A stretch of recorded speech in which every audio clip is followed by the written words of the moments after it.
matter being handled by the Federal High Court, the Federal High Court is said to be what? A court of summary jurisdiction. Some also is what? A magistrate court. Magistrate court is a court of summary jurisdiction. When you say that the juvenile has committed an offense, can you actually say that you are correct? If somebody says, hey, this juvenile committed an offense, do you think the person is correct in what he said? It could be the juvenile has stolen something, slapped somebody, stabbed somebody with a knife, or even shot at somebody. Why no, sir? Why? You simply say that he committed an act. He engaged in so act. Right. And that is why when you charge a juvenile to court, you don't write the name of the juvenile on the charge sheet. You can represent the juvenile by alphabets. X, Y, Z. That you did something so. Right.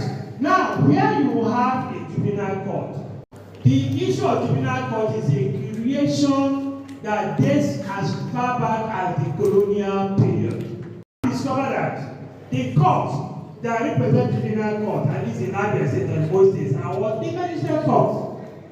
They are the magistrate court. So what they simply do is that if a charge is brought, they want to decipher between the status of this person, whether this person falls under the juvenile law or whether this person can properly be charged. Where you don't have a juvenile court at all, it's a magistrate court that will do what? Assume jurisdiction. And in assuming jurisdiction, the magistrate court is obligated to do what? To hear the matter in what? In chambers. You can't arraign a juvenile. Now, if you are saying it's a criminal libel, where would you charge him? That is where I didn't agree with them. I agree with them that the court, there's something known as criminal libel. But assuming without considering, there is something called criminal libel. Where will you charge the person? Assuming the person resides in Lagos, and you say that he has committed criminal libel against Mr. A. Where would Mr. A go and litigate his court of action, criminal wise? Where? Anywhere in the world. Have you not done thoughts? Why? Because it's what? Libel. Anywhere that material is read, and the person got to know about it, that is why that person has been what? Libeled. Even if the person resides in New York, and he puts it at risk, he does what? Start the process, no matter what it will cost him. Do what? Bring this man to justice in New York. That's why the offense has been committed. Because that's where the criminal libel has been seen and read. Right. So those are the issues that arise in all these things. So if you see a magistrate handling a juvenile matter, he has jurisdiction to do that if there is no juvenile court. But the question is, how is he trying the person? Is he allowing the person publicly? If the answer is yes, then that magistrate is what is wrong. What are the kind of offenses that you can charge a juvenile for? A juvenile can be brought in for any type of offense at all. Are you following me? But the trial is a different thing. Are you going to keep quiet because a juvenile has killed an adult? I saw it's a juvenile, let him go. No. You bring him in. The law says do what? Take him to a remand home. The remand home is not awaiting trial. No. It's not prison. It's rather what? Reformation home. Mind you that the essence of criminology or criminal trials, one is what? Reformation and rehabilitation.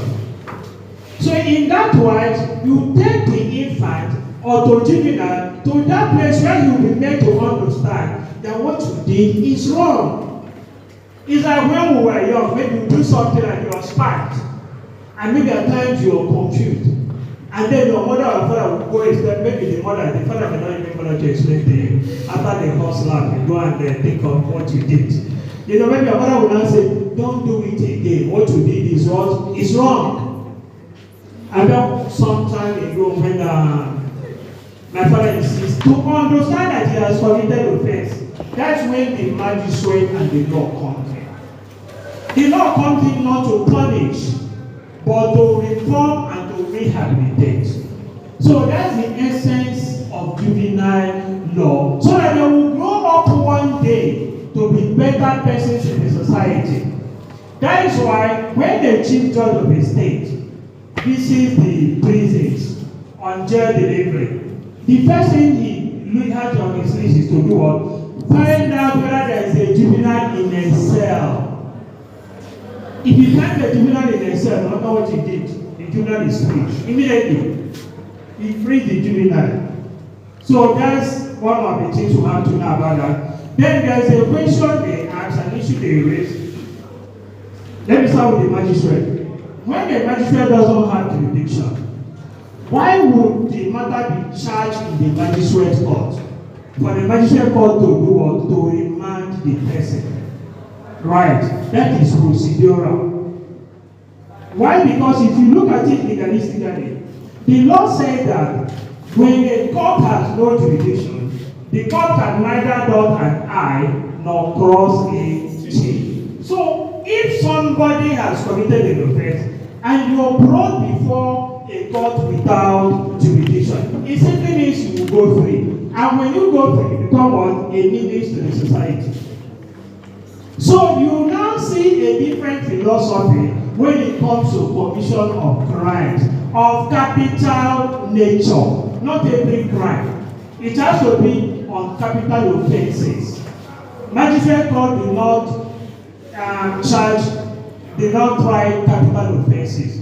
But by procedure, anybody who has been seen committing a capital offense or suspected to have committed a capital offense is arrested, and if a prima facie case reveals that he did it or he might have done it, the person is first of all charged in magistrate court.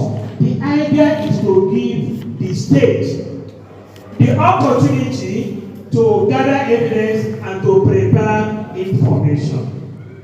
So that's why, first of all, the person must be charged in the magistrate court. He's not allowed to take a plea. That's when the jurisdiction comes in. Because if he takes plea, it means that the magistrate has done what? Assumed jurisdiction. So he doesn't take plea. The magistrate just make an order and say, the defendant is charged with offense of so, which is a capital offense, for which this honorable court has no jurisdiction.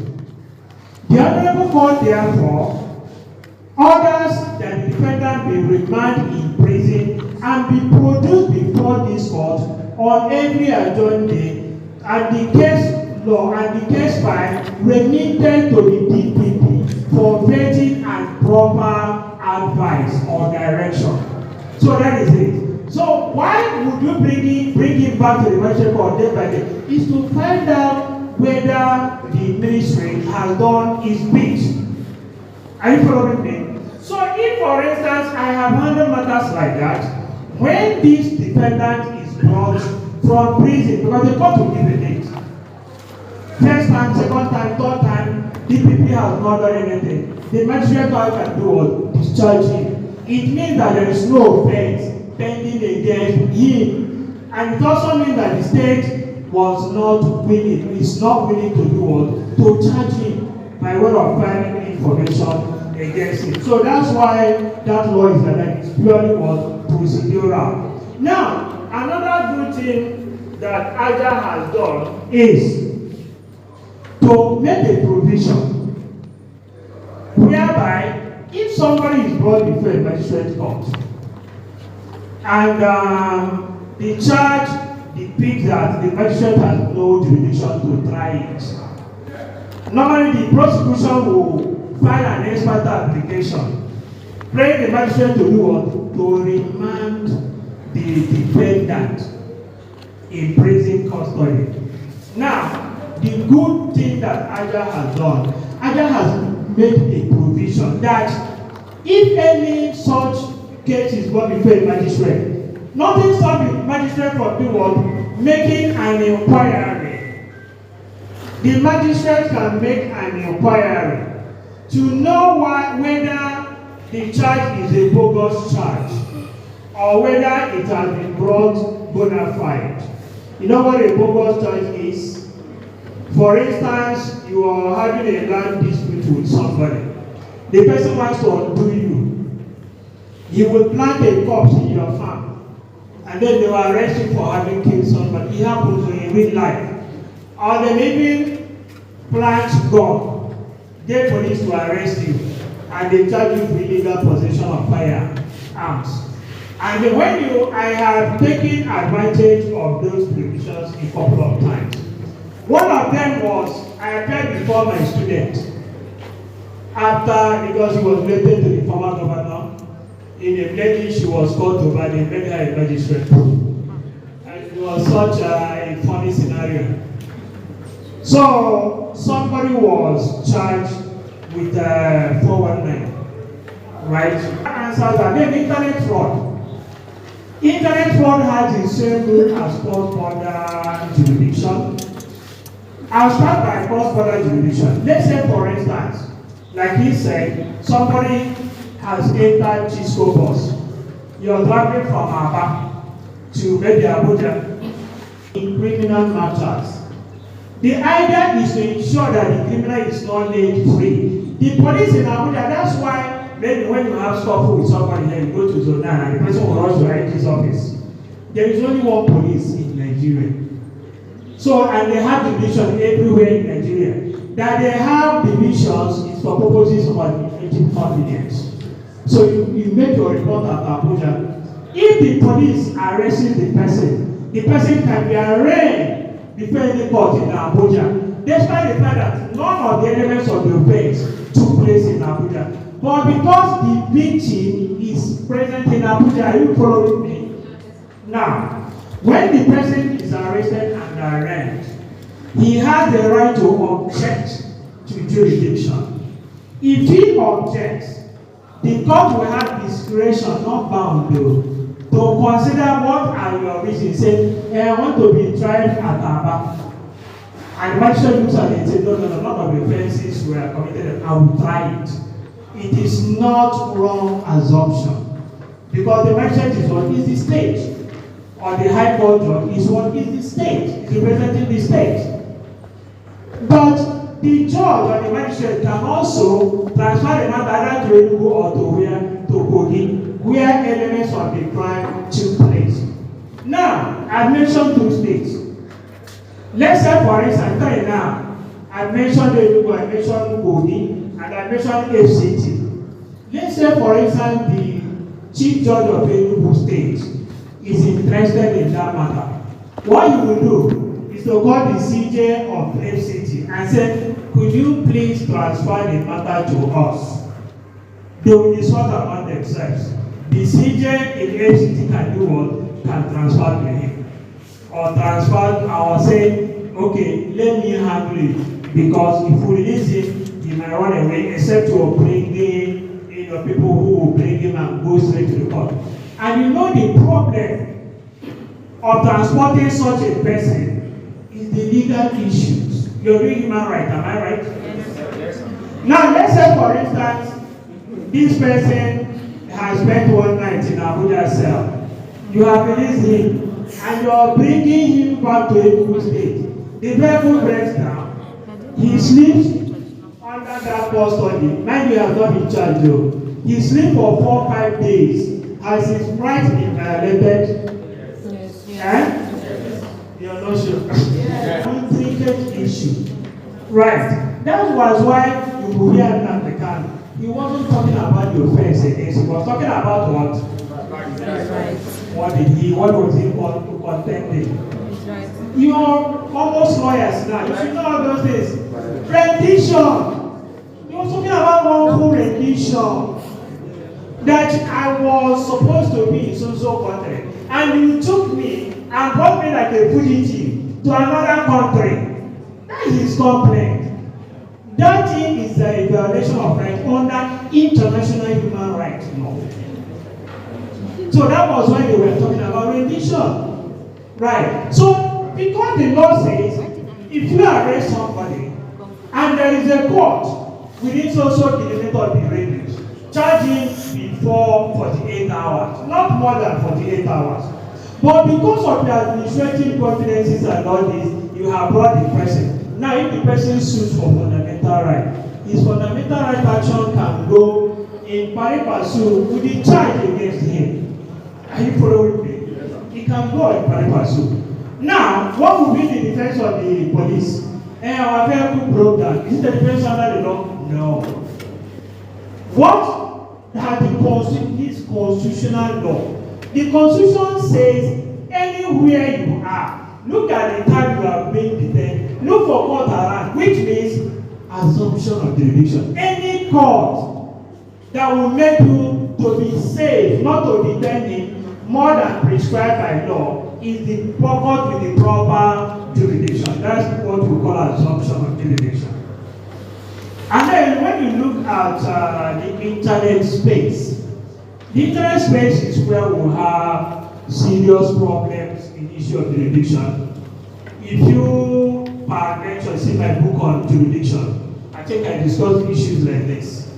Now, but just like other jurisdictions, what normally guides prosecution on that is where the offense was committed and where the offense, where the accused person was found, and where the victim is also resident.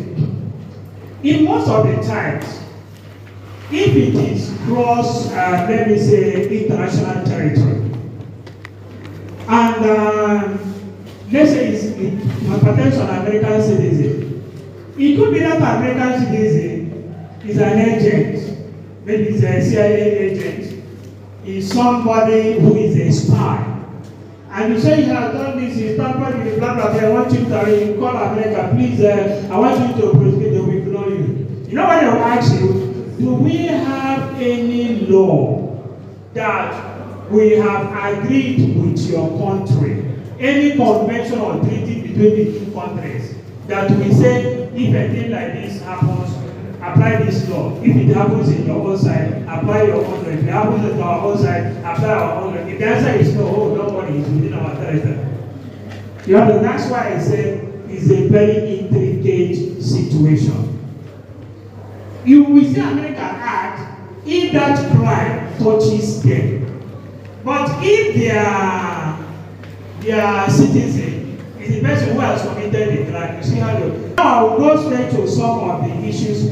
I've talked about arraignment in capital offences in the magistrate court, the right of the magistrate court to make inquiry, cross-border jurisdiction, okay, offences committed within several jurisdictions, I've already covered this thing. The jurisdiction to try in absentia. That's another issue that our criminal jurisprudence raises. If, for instance, somebody is arrested, he is charged in court, maybe granted bail, and he absconds.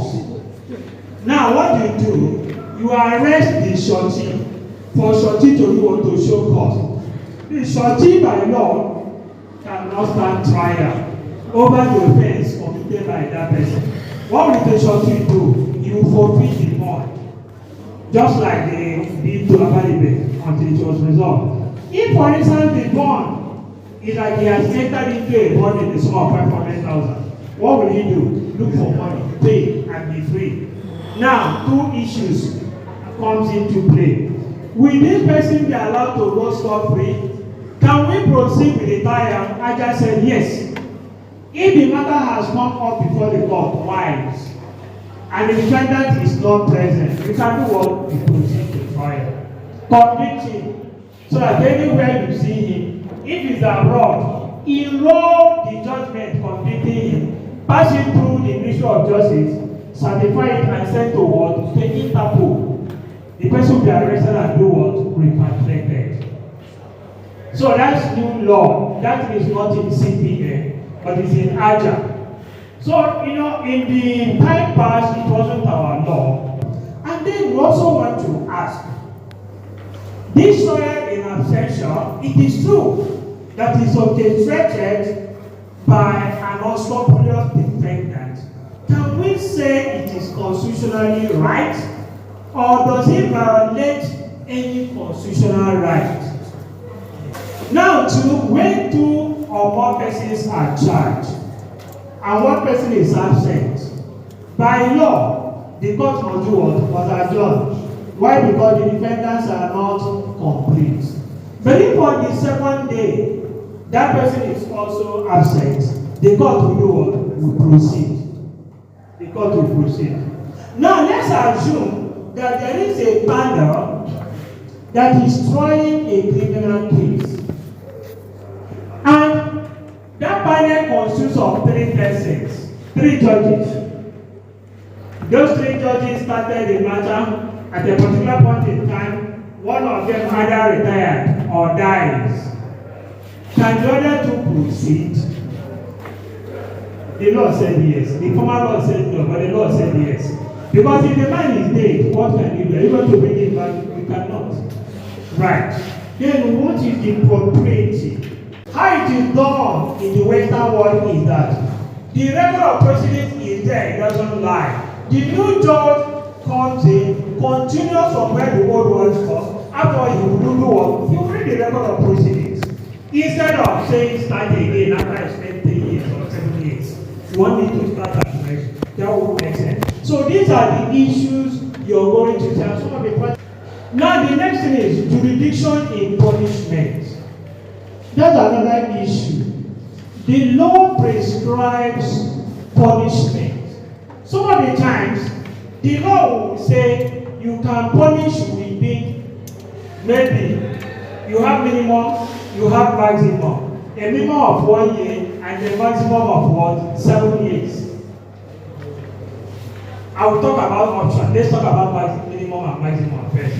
Maybe the judge, out of his own bias, will now say, well, let me not go for the full route of the law. Maybe I know somebody who knows it. Say, I'll give you 1 year. But the society is crying. It could have been a case where the society expects that person to do what? To spend the maximum number of years. So it becomes an issue.